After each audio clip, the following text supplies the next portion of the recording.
So about a year ago, when Audrey asked me to be on the board of directors, I was really honored. But I told her at that time, I said, you know, Audrey, I'd love to be on the board of directors, but I am definitely afraid of public speaking. So since then, she's had me in front of cameras for TV for 5 different segments, and I've been in front of crowds multiple times at the many events. Maybe a little louder. Okay, sure. I'm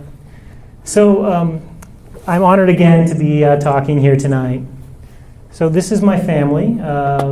This is Izzy, she's 5, and this is Quinn, she's 3. I'm not going to tell you how old we are. I want to just tell you our story. It gets rough at times, but if you stick with me, it gets good at the end, so hang in there. So Quinn, when she was 2 years old, she's 3 now, but when she was 2 years old, on March 7th, we got a call from daycare. And the call was, Quinny's had a seizure, she's not breathing, an ambulance is taking her to the hospital right now. And of course I was like, oh, is she okay now? And they said, I don't know. And that's a scary thing for a dad to hear. So Amy and I both rushed to the hospital. And we found out later that what happened was while she was playing, she dropped to the floor and she had a tonic-clonic seizure, which lasted about 5 minutes. And it's rare, but she actually turned blue from lack of oxygen. That's not typical, so don't think that always happens, but that happened in this case. At the ER, Amy and I had a long wait outside the ER door, and it was very stressful. Once we finally did get in there, Quinny was upset, dizzy, angry. She had slurred speech, which eventually did subside once the seizure, the postictal stage had passed. They did a CT scan, which came back normal, and they did a 15-minute EEG, which also came back normal. The doctors were unconcerned because 50% of these cases, they don't happen again, and you only have one seizure and it's done. We, of course, were very concerned. The earliest neurology appointment we could get was 2 months out. At that time, daycare told us about the Epilepsy Foundation in Vermont, but I didn't call right away because I didn't think she had epilepsy. We hit the books, and we also hit the internet, and the books are good. This is a book that I would suggest, Seizure and Epilepsy in Children, a guide. The internet is scary. The internet has lots of stories. You know, usually the stories are the bad stories and not the good stories. But there is information out there. Then just 4 days later, she had her second seizure. She was playing in the kitchen and with her sister, and she just turned to me and started running to me as if she was fearful. And she fell without putting her hands out, and she hit my foot. And then she kind of tried to get up and stand, but she went into a tonic-clonic seizure, a grand mal seizure. This time there was no breathing issue. After that point, since we weren't able to get into a neurologist, we made an appointment to see the pediatrician. And we pleaded with the schedulers to get into a neurologist ASAP. But we were unsuccessful with that, so I did call the Epilepsy Foundation at that time. And that's when I first talked to Audrey Butler, who was fantastic. I can't say enough good things about Audrey Butler. She was compassionate and understanding. She was knowledgeable, and she had these anecdotal stories of other children with great outcomes, like she just told you about her nephew, which is exactly what I and Amy needed to hear at that point in time. She introduced us to other families with the same issue, which was also comforting. And she had a bit of advice for me, which was, Bret, you need to advocate for your child. And that kind of stuck with me, and it was helpful throughout the process. And that the Epilepsy Foundation in Vermont can help. Also, she provided a training session for the daycare, which put us at ease, that later on, if she has another seizure, the people there would know what to do. At our first neurology appointment, the doctor we told them what happened, and the doctor had a theory that the first episode was actually a breath-holding spell, and that the second was caused by head trauma, when she fell and hit my foot, and suggested that we don't do meds yet, and told us, about the possible side effects of meds and that they're dangerous, and it's a 2-year commitment. Recommended at that point that we do nothing and kind of wait and see, and probably nothing else would happen. Again, I had Audrey in my head, advocate for your child, and something was telling me that this wasn't a breath-holding spell, that this was actually a seizure. So we insisted and kind of discussed at length with the doctor, and eventually the doctor did order the 24-hour EEG. And then the third seizure, which was on April 4th, which is 27 days after the first seizure, it was we woke up in the morning, this was at 6:45 in the morning, to seizure noises from her bedroom, which if anybody has a child with epilepsy, you know what that means. It's just, a seizure noise. And we ran in there and did our best to help her. Luckily, she was wearing the 24-hour EEG that we had insisted with the doctor, which was a great thing because the doctor now has information about how the seizure starts and can decide better how to treat it, but bad because she's had a seizure. So again, we went to the ER, and the neurologist on the phone said, "I'm glad I ordered that 24-hour EEG." The blood work showed no causes for the seizures. The ER doc wanted to start meds ASAP, which we hesitated based on what the neurologist had said, and it's a common thing, do you want to do the meds, or do you want to, the meds have side effects, or do you want to live with the seizures? It's a common thing, problem for us as parents. And then the ER doc kind of got up next to me and said, "Well, do you want to fry her little brain?" Of course, I was like, "No, I don't want to fry her little brain with seizures." So we decided to start the meds, and Quinny started the medication Keppra, and we were like, "Oh, all our problems are solved," So then the very next morning, she had her fourth seizure, and she woke up. We woke up again with those seizure noises. Ran in, did our best to help her. Which now we've had 2 seizures early in the morning. Now we're wondering, well, how many of these nighttime seizures have we missed? Has this been happening for a long time? So if she has another, will we miss it? So the solution to that is, well, just Amy and I will never sleep again.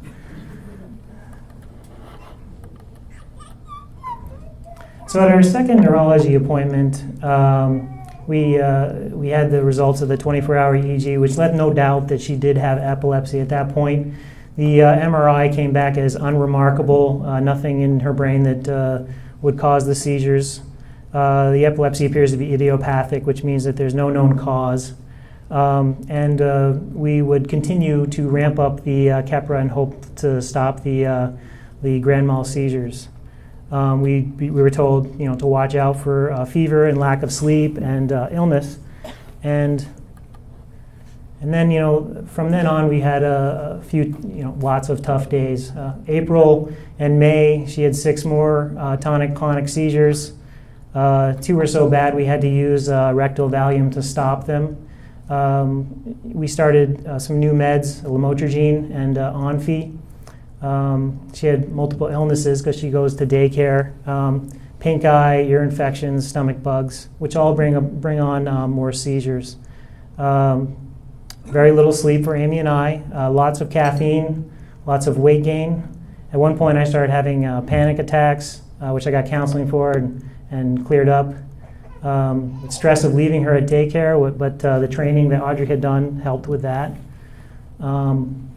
And we installed a night vision camera in Quinny's room, which got reviewed every morning to see if we had missed a seizure, or also to find out, are these meds actually working? And then things got even worse. So this is 86 days after the first seizure. I was home with Quinny because of one of her ear infections.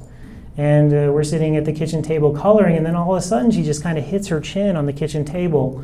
And I was sitting right there next to her, and I could not figure out why that happened. It wasn't, your typical grand mal seizure.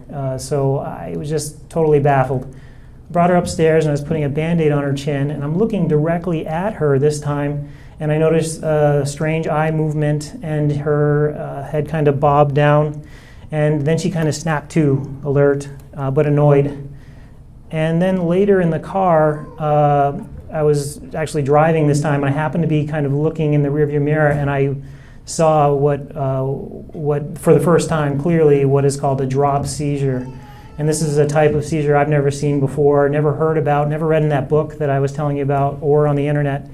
So one frantic call to the neurologist later, and I found out that that was called a myoclonic astatic seizure. So this is a video of a myoclonic astatic seizure. It's the only one I have, so I apologize. It's not a very good one, but this is from the night vision camera installed in her room. And I'll show you this, and you're going to miss it. You're going to watch it, you're going to miss it. So it plays twice, and there it is right there.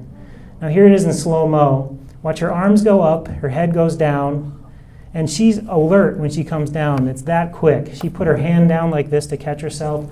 She put her hand up to catch the railing. But it's just a sudden, uncontrollable, hands go up and head goes down. Well, this type of seizure, everything becomes a danger now. You have the toilet is a danger because it's a hard surface you can hit your head on. The kitchen sink is a danger. Anything you might have in your hand that could then, come up and hit your face is a danger. So sharp utensils are now out. Stairs are a danger. You can fall down the stairs. The edge of the tub. The tub was already a danger because you don't want a tonic-clonic when you're in the water. But also climbing structures are a danger, and it's tough to keep a 2-year-old off of a climbing structure when the other kids are playing. It's very difficult to control that. So through June and July, these drop seizures continued. The tonic-clonics kind of cooled off at that point, but the tonic-clonics continued. She had 8 to 15 drop seizures a day, sometimes as many as 25. And some things had to change around the house. So what we did was we put Quinny in a helmet with a brim here, so if she did have one of these drop seizures, she would stop and not hurt herself too bad. It's got a chin strap here that protects her chin.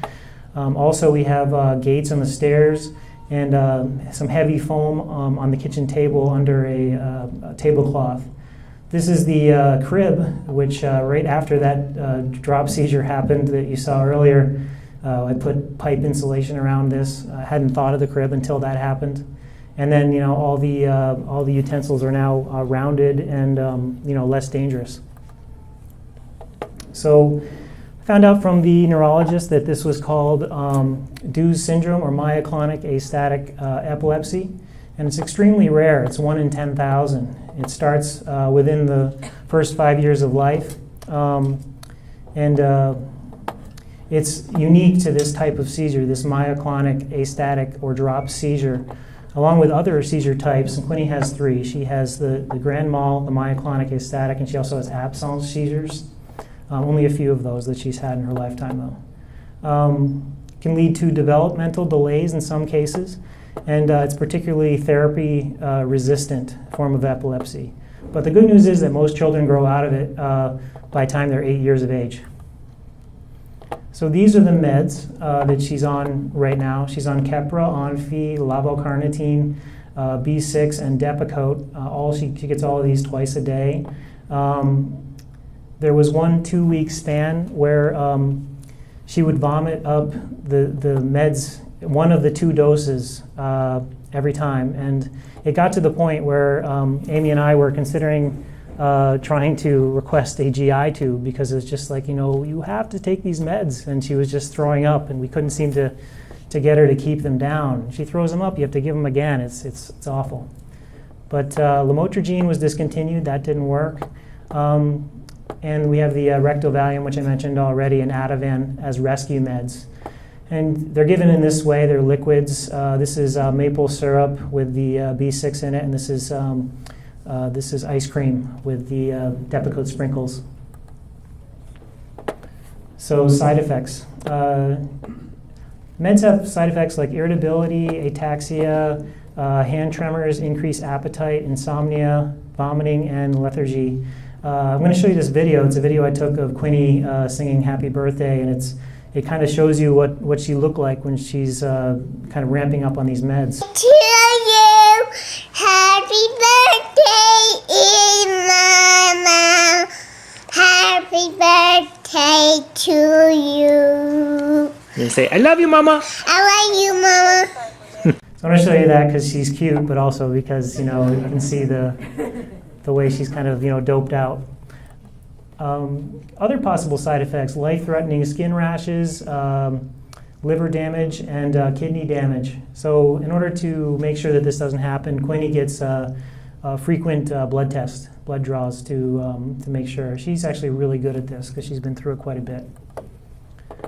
So we tried the ketogenic diet, which is a recommended treatment for DEWs, and it failed miserably for us. She really likes her carbs, and that's a no carb, basically high fat diet.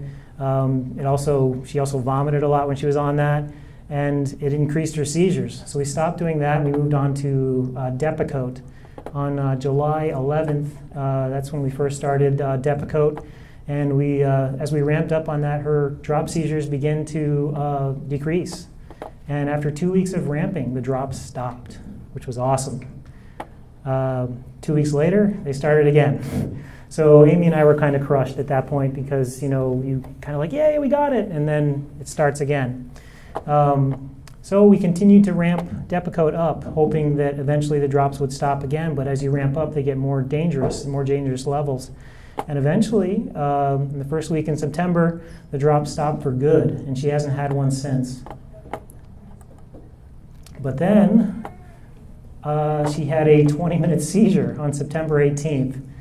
This is a tonic-clonic seizure again, first thing in the morning. This time, worst case, it was a silent thing. I just happened to wake up and look at the monitor and see that she was having a seizure silently. And ran in there. The movement was just so subtle. The security cam that I put up didn't even pick up the beginning of it, so I don't know when it even started. But it was at least 20 minutes. We used 2 doses of rectal Valium to stop it, but it just didn't stop. And right before the EMTs got there, it finally stopped. There was no illness that developed to explain it, and when they tested her blood levels, her Depakote level was actually at a therapeutic level. So there's really just no explanation for that seizure. And so Amy and I were like, oh man, here we go. It's going to get worse. And we waited for the next seizure. But then it never came. She just never had another seizure. We didn't really change anything. All of a sudden, she just never had another seizure that we know of in the past 14 months. So she's had, in the 7 months before that, though, she had 3 absence seizures, 13 tonic-clonic seizures, and over 450 drop seizures. Today, Quinny is doing great. Her fine motor skills are slightly delayed due to the hand tremors. Her developmental tests show that she's on par with other kids her age. Her speech is getting better, and her color recognition is still developing. She's potty training well, and that's well underway. And she's thriving at her new preschool, Poker Hill in Underhill. She loves it there. So actually, Audrey also did a training session at Poker Hill. Thank you, Kyle, for letting that happen. And so this is a video I wanted to show you of Quinny today. This is her, leveled out on the meds and doing great. Oh no! Here she comes! She's gonna get me! I know! Oh, look out! Here comes trouble! Let it go, and then back anymore. Let it go, here and then the sun door. So the title of this presentation is More Than Just Seizures. So how is it more than just seizures? Let me kind of summarize.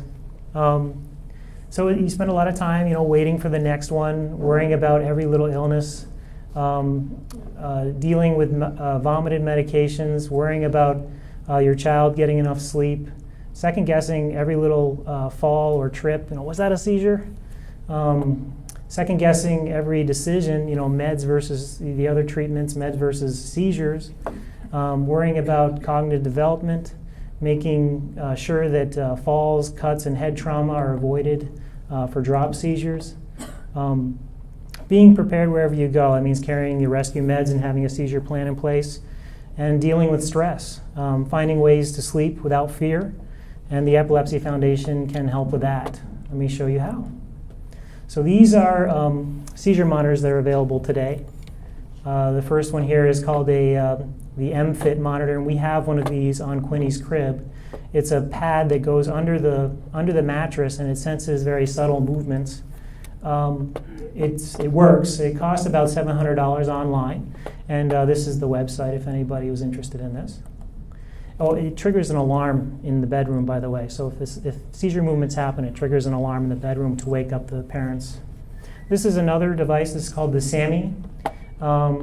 It's a Wi-Fi connected night vision cam attached to an iPhone, and the images are sent from the cam to the iPhone, and then the iPhone analyzes the images and determines whether it's a seizure or not, and can trigger an alarm.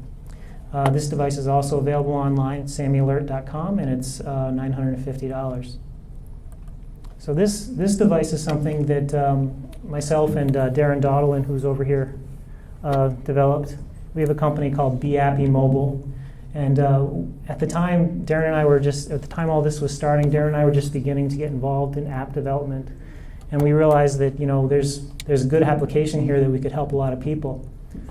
So it's called the seizure alarm. And the way it works is you just strap it to the arm of the child like this. And the accelerometers that are built into the phone can listen for seizure movements. And it will be available for free on Google Play. It's not available yet. Right now, I have exciting news. Dr. Nagel is working with us to do a field study, Fletcher Allen Healthcare. I guess it's not called Fletcher Allen Healthcare anymore. UVM Medical. To fine-tune the settings on this app and make sure it works perfectly. We don't want to have it firing falsely, and we want to make sure it picks up every seizure. So now I'm going to show you a quick demo. Emergency contact has been set to the home landline. There's a day monitor mode and a sleep monitor mode. Let's demonstrate the sleep monitor mode. Use a jogging strap to attach the phone to the person with nighttime seizures. Just bust again. If the phone senses seizure movements, it will ring the home phone, waking those nearby that can help. Now let's look at the daytime monitor. This time, the emergency contact is a friend's cell phone. If the phone senses seizure movements, it will vibrate and give the wearer 10 seconds to cancel. If the wearer does not cancel, it will play a loud message informing those around you how to help. This person is having a seizure. Do not put anything in their mouth. It also displays buttons others can push to call your emergency contacts. Move them to a safe location and turn them on their side. At the same time, it will send text messages to the wearer's emergency contacts with GPS coordinates so they can use Google Maps to lead them to the wearer's location and provide assistance. So the sexy narrator was my wife, Amy.